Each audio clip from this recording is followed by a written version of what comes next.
خواب میں دیکھا کہ دو بطخیں آئی ہے، بطخ اڑ کر آئی ان کے گھر میں اتر گئی، اور بطخ جو ہے بریلی کی طرف سے آئی ہے۔ اب حضرت نانوتوی رحمۃ اللہ علیہ کو کچھ سمجھ میں نہیں آیا کہ کیسا خواب ہے، تو حضرت نے حضرت مولانا یعقوب صاحب نانوتوی رحمۃ اللہ علیہ سے ذکر کیا کہ میں نے یہ خواب دیکھا ہے۔ تو حضرت نے فرمایا کہ دیکھو بطخ جو ہے حلال اور پاکیزہ جانور ہے، اس لیے یہ تو معلوم ہو گیا کہ اب تمہارے لیے اللہ نے بریلی میں رزق لکھ دیا ہے، لیکن یہ بتاؤ کہ اگر مٹھائی کھلاؤ گے تو ہم تمہیں 20 روپے مہینے کی ملازمت دلوائیں گے، اور مٹھائی نہیں کھلاؤ گے تو 11 روپے مہینے کی ملازمت دلوائیں گے۔ حضرت نے کہا کہ اس کا کیا مطلب؟ کہنے لگے نہیں مطلب نہیں، پہلے تم وعدہ کرو اگر مٹھائی کھلاؤ گے تو ٹھیک ہے۔ تو حضرت نے کہا کہ ٹھیک ہے حضرت، ہم جو ہے مٹھائی کھلا دیں گے، 20 روپے والی ملازمت دلوا دیجیے۔ تو کہنے لگے کہ ٹھیک ہے تمہیں 20 روپے والی ملازمت مل جائے گی، اور اتفاق یہ ہوا کہ کچھ ہی دن بعد حضرت کے پاس خط آ گیا کہ آپ کو جو ہے بریلی میں 20 روپے ماہوار پر ملازمت مل گئی۔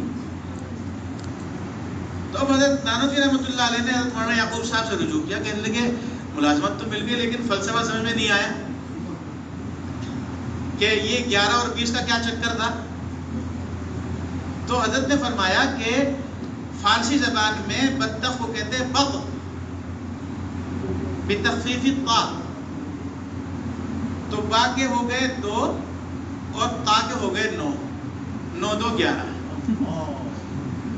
اور عربی میں کہتے ہیں بطن تشدید کے ساتھ، تو 9 دونی 18 اور با کے 20، اور یہ تعبیر دینے والے کی نیت پر منحصر ہوتا ہے کہ وہ تعبیر کس اعتبار سے دے رہا ہے۔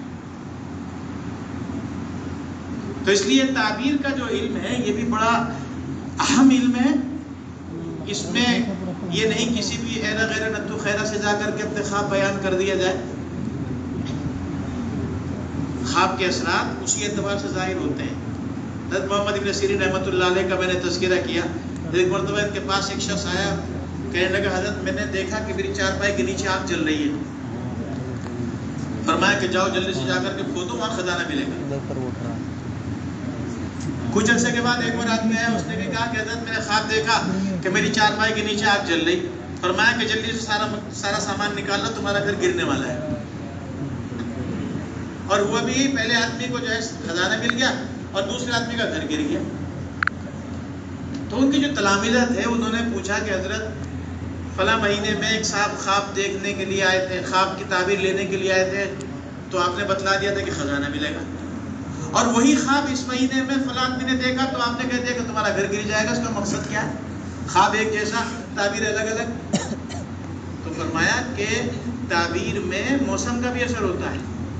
پہلے آدمی نے خواب دیکھا تھا سردی کے زمانے میں، اور سردی کے زمانے میں آگ جو ہے راحت کا سبب ہوتی ہے، اور دنیا کے اندر انسان کو راحت کب ملتی ہے؟ جب مال ملتا ہے۔ اور دوسرے آدمی نے خواب دیکھا گرمی کے اندر، اور گرمی میں آگ جو ہے تکلیف کا سبب بنتی ہے، اور میں نے اس کے حالات سے اندازہ لگا لیا تھا کہ اس کے پاس گھر کے علاوہ کچھ ہے ہی نہیں، تو ظاہر ہے گھر ہی گر سکتا ہے۔